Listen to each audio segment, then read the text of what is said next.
Hello, everyone. Whether you're watching live with me today or you are watching the recording of this, hello. Welcome to class.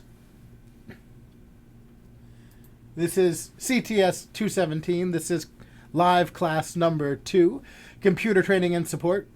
Today we're going to look a little bit at customer service skills. And yes, we got the audio issues worked out, so hooray. But customer service skills, and basically our number one job as computer training and support agents are as customer service agents, customer service people.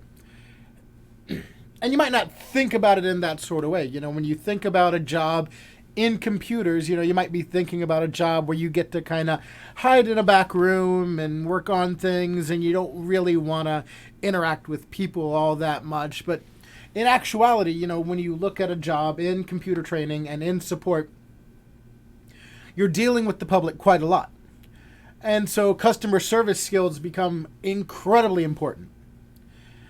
And so, as such, we have to kind of be cognizant of what we need to know about customer service in order to approach computer training and support from that avenue.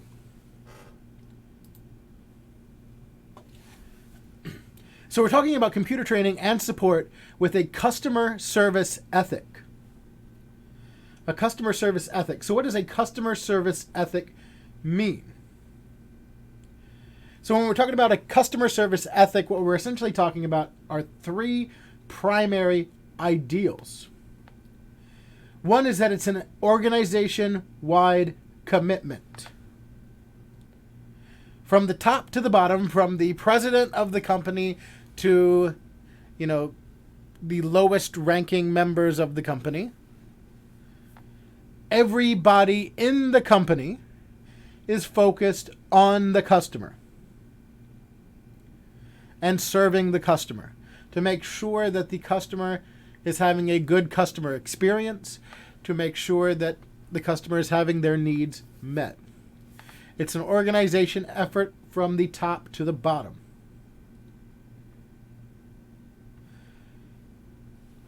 Piggybacking off of that, we have to make sure that it's shared by everyone. So not only that it's from the top to the bottom, so that it's integrated vertically into our organizational hierarchy, but we also want to make sure that it's integrated horizontally into our organizational hierarchy. Everyone in every department should have a customer service ethic mindset. That client relationships and client satisfaction are the most important aspects of a business. Let's keep that in mind.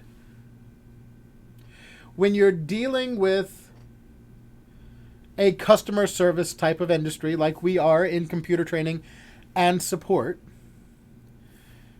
the big thing is that we're building client relationships. We're building these back and forths between our clients so that they keep coming back, they keep giving us business, because it's our client's business that helps us stay in business.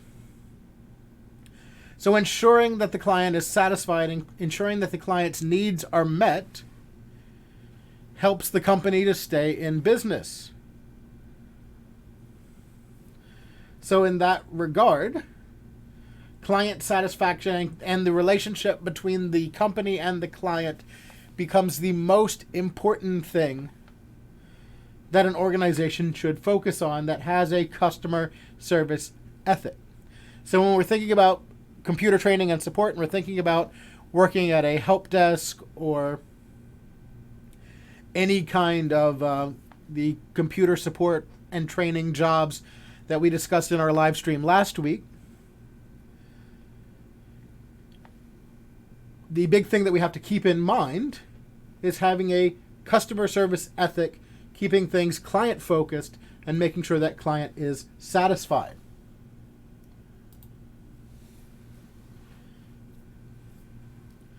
Now, one of the big things in customer service ethic is commitment. So this is our commitment to customer service ethic. We're going to provide users with the information, service, or solution they need. That's number one.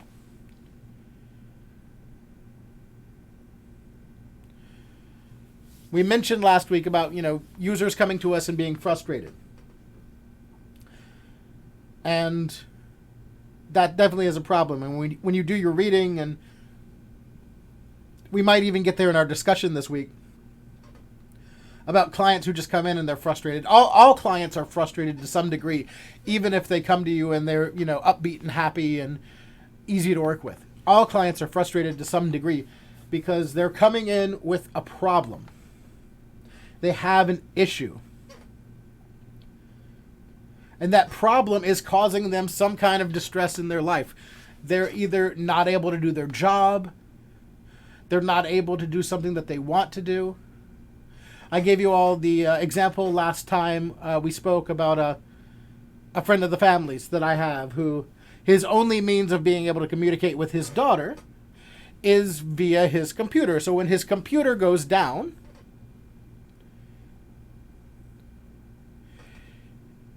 he has a big problem that causes him a bit of distress in his life. So he's coming in with a problem, and he needs some information, he needs some service, or he needs a solution. So it should be our goal then to provide this user with what he or she needs. But sometimes we have to come to the understanding that a problem can't be resolved. We'll talk about this a little later on in the course, about what we do when a problem can't be resolved, because sometimes things are just too far gone, or they would be cost prohibitive to the client to try to fix them.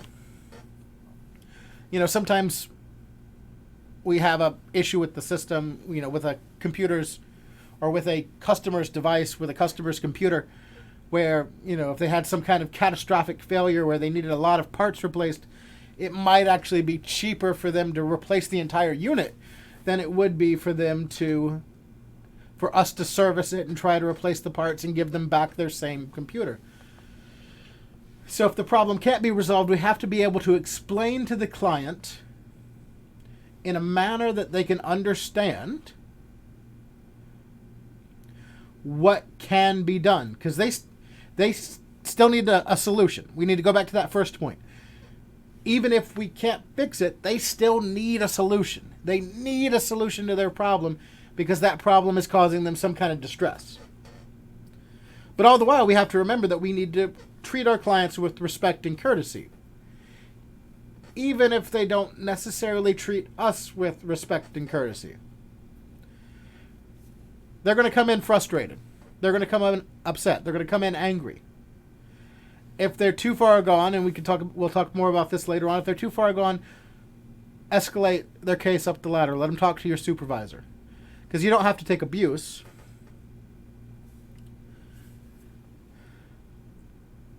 But you need to have some respect, have some courtesy, have some understanding, have some empathy.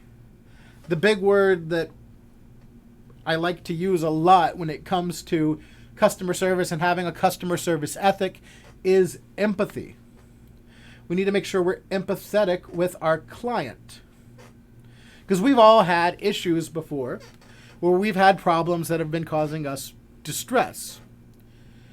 And maybe we've handled them well. Maybe we've handled them not so well. We're humans. And so that's the issue that we're facing when people come in to see us to get computer repairs and things of that nature done. Communicate to the clients when they should expect to receive the service or information that they need. So it's not enough just to explain what can be done, but when it can be done. It all goes back to the fact that they're distressed. They can be kind of desperate. It's a situation that's causing them an issue. It's like, okay, well, you can fix it. Well, how long will I be in this situation? When can you get it done? Can I get it back today? Can I get it back tomorrow? Can I get it back in 2 weeks? These are all, these are questions that your client's going to have, and you have to be prepared to answer them. And the biggest thing is to return calls or emails when promised. So if you say you're going to communicate with the user, with the client, do it. One of the things that we're trying to do is we're trying to build trust with our client. If we're going to give them this information, if we're going to tell them what we can do, if we're going to explain to them the services and solutions that they need, if we're going to tell them what we can do, if we're going to give them a timeline on when these things can be done, but then we can't return a call when we're promised, when we promise to return that call, how can they trust us to do any of the other things that we said we'd do? And then we started to see a breakdown in that very important relationship between the client and the company.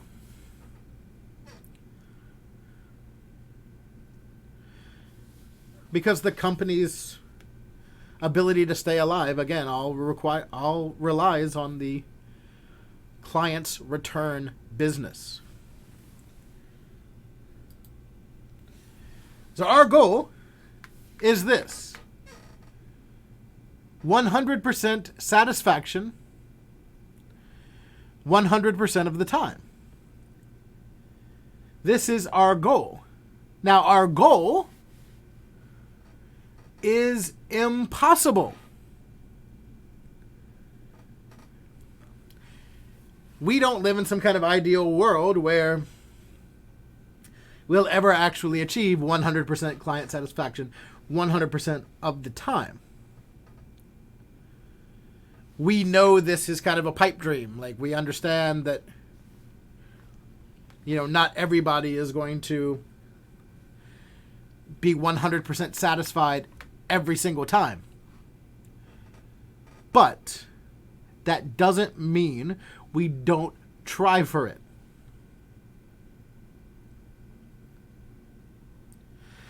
Just because it won't happen doesn't mean it's not our goal.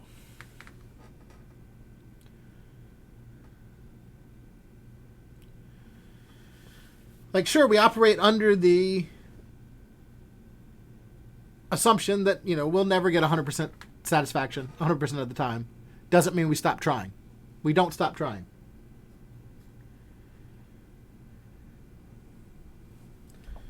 That's the end. That's our desired end for every client interaction, whether or not it'll actually happen. So when we talk about satisfied versus dissatisfied, this is what we're talking about. We want satisfied customers because satisfied customers are more likely to be repeat customers. Repeat customers come back. Repeat customers bring more business. Repeat customers tell their friends and bring in more customers. So repeat customers, satisfied customers generate more revenue. Dissatisfied customers, on the other hand, take longer to handle. Dissatisfied customers generate lengthy incidents, repeated callbacks or help desk contacts. They generate complaints and ill will that they tell their friends about, incidents that must be rerouted, product returns, and refund requests. Now, every single one of these things that dissatisfied customers generate all cost the company money in some form or fashion. Which, as a tier 1 help desk support, you might not care as much about, but there is something that you would care about, that these things that these dissatisfied customers generate causes, and we'll talk about that in just a second. But if you're managing a help desk, you definitely care about the fact that all of these things cost your company money. Lengthy incidents mean that, some of your best help desk agents are spending extra time on these calls when they could be examining other tickets and fixing other things. Repeated callbacks, the same thing, means that we're doing multiple issues for this one person when we could be doing other things.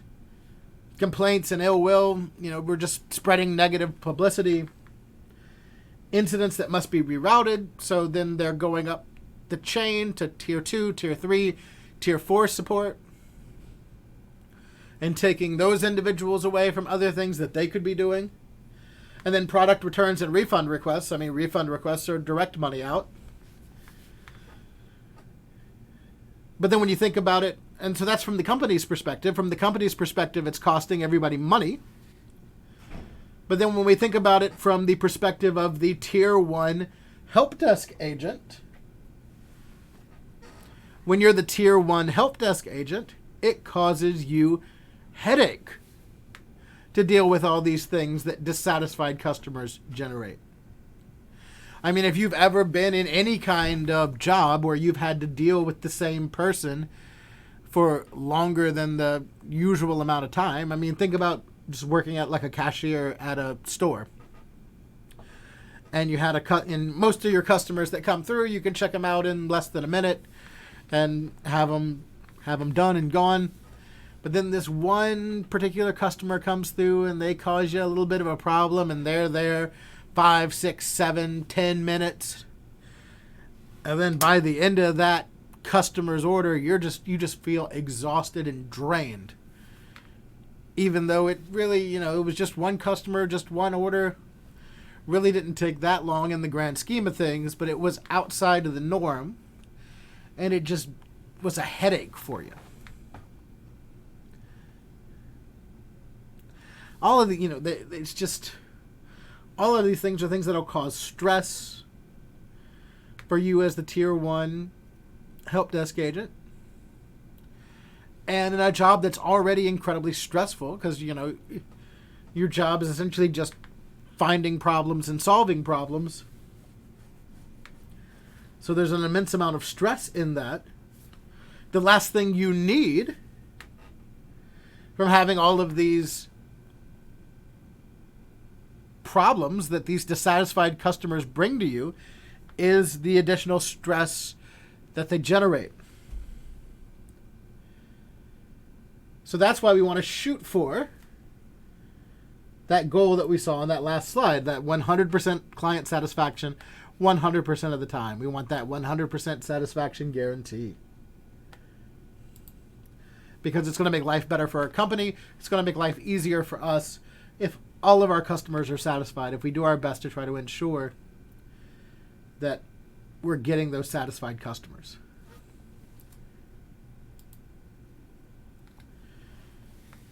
Communication skills. And you've got some more on this method in the course. We talk about the last method for communication skills. And this is something that I encourage you to kind of work on and practice. But just in a general interaction between yourself and a client or a customer, we like to employ what we call the last method for customer service. So LAST stands for listen, apologize, solve, and thank. So the first thing that we want to do is listen. And in listening, what we're doing is we're building empathy. We're really listening. We're really trying to get to the root of the problem. We're listening to what the customer has to say. We're not just kind of pretending like we're listening and playing them off. We're taking everything in. And we want to make a connection, so then we apologize. It's not our fault. We didn't do anything wrong, necessarily. Maybe you did, but hopefully you didn't. When we apologize, we're not necessarily apologizing for anything that we did. We're apologizing for the situation that they're in. We're apologizing for how they feel. We're just trying to create a connection between us and our client. Because if we can help create that connection, we can help to build that empathy. And then that can maybe diffuse some situations, maybe make things better, make our clients easier to deal with. Give us a better avenue to actually work to solve a problem. So then we actually can work on solving the problem. So we're working through building an understanding. So we've listened to what the user has to say about their problem. And we know that users don't necessarily know all the right words. They don't necessarily know how to communicate their problem effectively. So we take what they tell us along with some testing to build a complete understanding of what the problem is, and then we can formulate a response to their situation. And finally, we thank them. We're the ones that solved the problem, but we thank them because they chose us as their point of reference for their solution.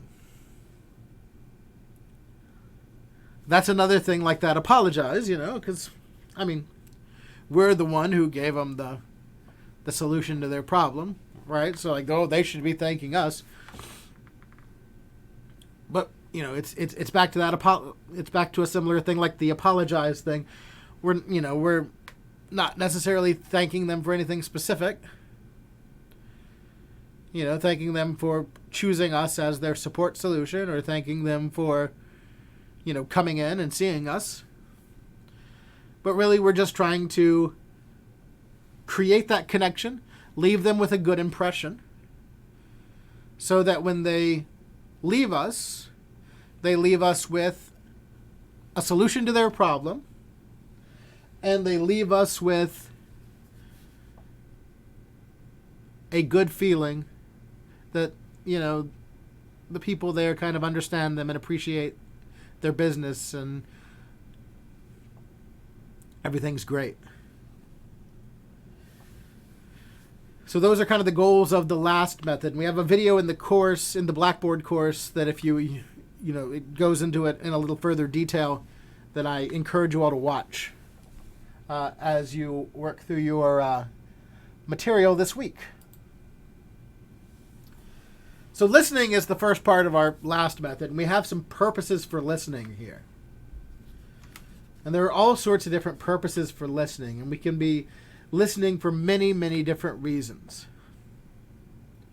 We have discriminative listening, we have comprehensive listening, critical listening, therapeutic listening, appreciative listening, and relational listening. And I believe the lab for this module requires you to do some active listening and really try to engage in someone else's storytelling and try to use some of these different purposes for listening to get stuff out of their storytelling.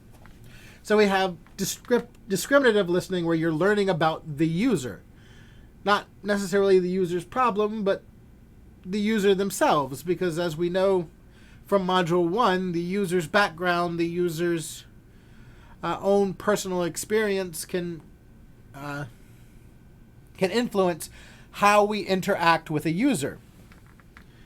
So we employ the discriminative listening to be able to do that. Comprehensive listening is where we understand the user's message. This is where we're really trying to figure out what the problem is.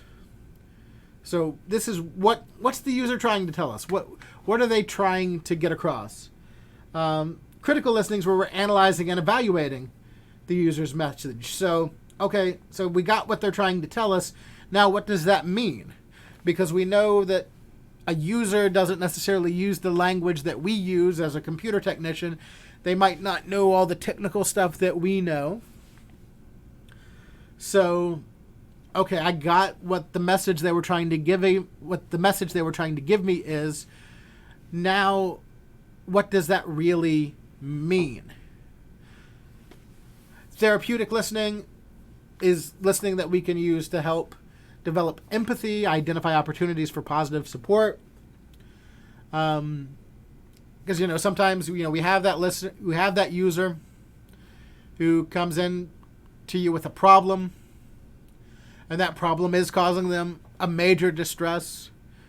They're not able to talk to their relative, they're not able to do their work, they're not able to do whatever they need to do in their life, and that's causing them a severe issue, and they're stressed out about it, and If we're listening with a bit of a therapeutic ear, we can give, that can help us identify some places where we can maybe offer them a kind word, maybe give them some positive support in some way. Appreciative listening is just kind of the way we listen to music. We just find enjoyment in it. Sometimes you find enjoyment in people's stories that they tell you. And then relational listening is developing a rapport, which is something that we want to do with our clients always, developing that relationship. And where we're really doing mental gymnastics as support agents is that we're doing most of these. We're doing 5 or 6 or 7 or all of these at once as we're listening to someone tell us about the computer problems that they're having.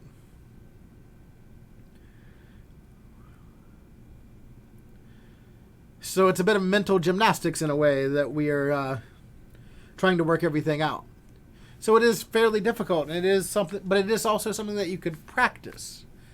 And that's kind of the purpose of the lab for this module, where you're doing active listening and trying to employ all these different listening types.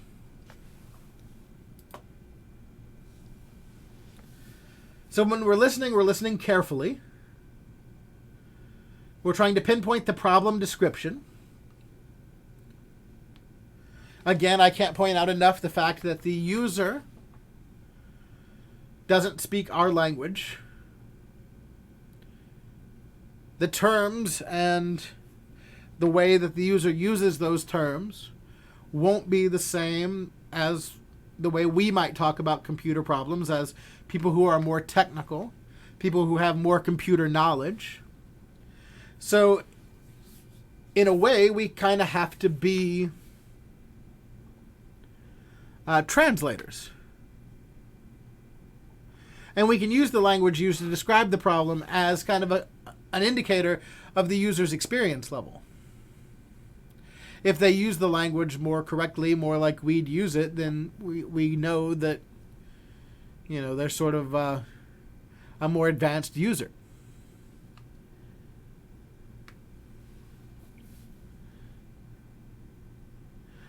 But then we also, in addition to the verbal cues that the user gives us, we want to listen to how the user describes the problem, their tone of voice, even their body language. If they're in front of us and we can see them,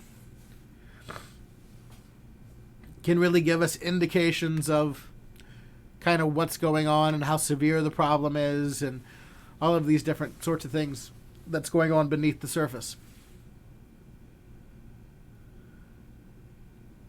One of the things that I offer you all to do is, if you really want to build your listening abilities, take a comm class. Take the Introduction to Public Speaking class.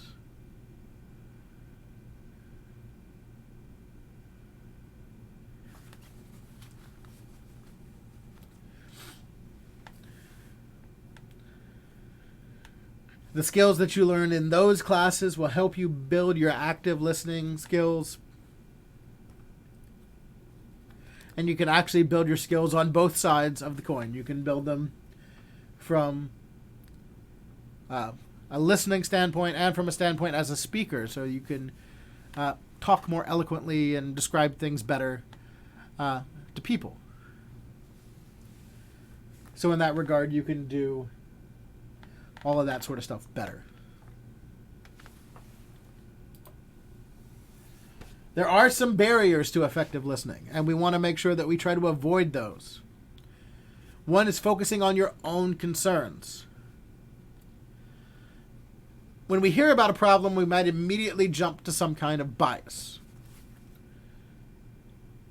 We want to try to stay away from that as much as possible. The idea is that we want to listen to our user instead of listening to ourselves, because we don't know what's what the problem is. Our user does know what the problem is. We won't know what the problem is until we have it up on the bench. So we can't just assume what the problem is before we have any real clue. The only person who knows at that point what they've been experiencing is the user. 2 is allowing insufficient time. We're busy. I'm busy, you're busy, we're all busy, we've all got stuff going on. And in a help desk scenario, everybody's busy. But you still want to give your user the ample amount of time that they need to be able to communicate their problems. You have to come into it with the understanding that some people might not be able to communicate everything that they need to communicate in the time span, in a short time span. They might need a little longer time. Be able to give them that time. Talking instead of listening.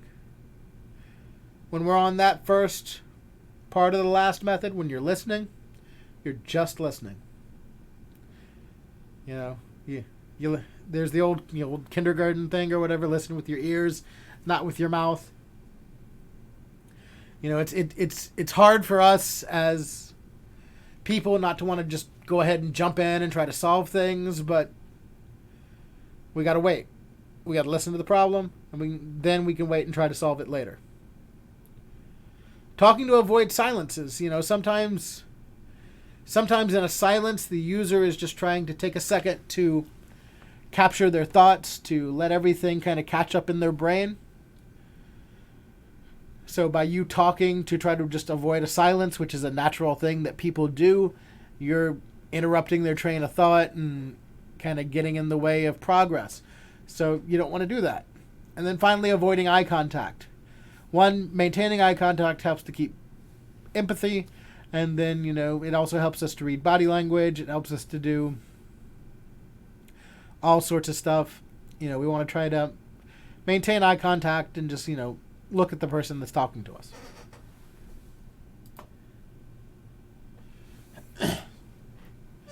Tips for effective listening. And I'll wrap up the class for here today. Since this is where we go with our lab for this module, if I'm not mistaken. We look at effective, active listening. 1 is to avoid distractions. If there's a lot of things going on around you, if it's a particularly busy help desk situation, or if there's a lot of stuff going on in the area, see if you can pull the user to the side, pull the user out in the hall, pull the user away from all the distractions so that, it's just you and the user kind of one-on-one to avoid all the excess noise, all the excess activity, all that kind of stuff. You just want the one-on-one so you can focus on what they have to say. Give the user plenty of time. Let them get their thoughts out and say everything that they need to say. Summarize. Once they've said everything they need to say, or everything they feel like they need to say, summarize the problem back to them to make sure you have a good understanding of it. That way they can either confirm your understanding or clarify things for you if you have a bad understanding of the situation. Probe for details. If something's not clear to you, ask questions about the things that are unclear. Let them get their piece out. Let them say what they need to say about the problem. And ask questions about things that are unclear to you. And then use attentive body language. Act like you're into it. Because even if you're listening, even if you're right there, engaged and active in the conversation, if you look like you're off with your thoughts somewhere else, then your person who is telling you this information can pick up on that, and they will, they'll become disinterested themselves, and they might not share everything they need to share with you. So we want to try to make sure that we look like we're into it and attentive and doing what we need to be doing to maintain an attentive body language for effective listening for good customer service. So that's where I'm going to stop this for today. We've been going for about 35 minutes, so I think that's long enough for this live stream. I'm going to be grading your assignments from last week later today.